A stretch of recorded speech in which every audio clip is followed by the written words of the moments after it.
دوستان عزیز السلام علیکم. التماس همین نوار پهن کنید به خاطر خدا، به خاطر ماه شریف رمضان. برای چی گپ میگم؟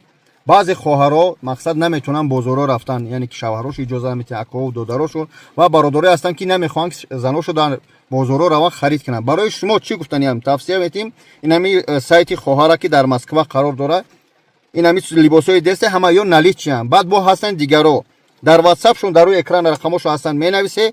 تمام این لمبودی لباسا مقصد از روی مورچه و از سطر تا کرتا و جمپر تمام چیزای اسلامی همین خواهر میفروشه در شهر مسکو. چیکار میکنیم؟ در همین واتساپش مینویسیم، از اون بابا جان سلام بگیره خریدار کنی. خواهرچه خدمونه التماس برادرها، من سخت گفتنی نیستم، اما الحمدلله بعضی محل فخر میکنم که همچنان خواهرای فعال داریم که نمیروند.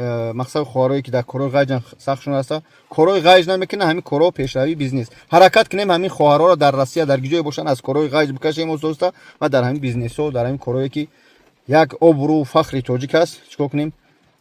راهنمایش کنیم. برای کار التماس خدمت لباس اسلامی خریدنی، کرتهای دراز، لباسای دراز، مقصد چیزایی که برای همو چی میگن زنی تاجیک زیبنده است، این همین از همین سایت خواهر خریداری کنید.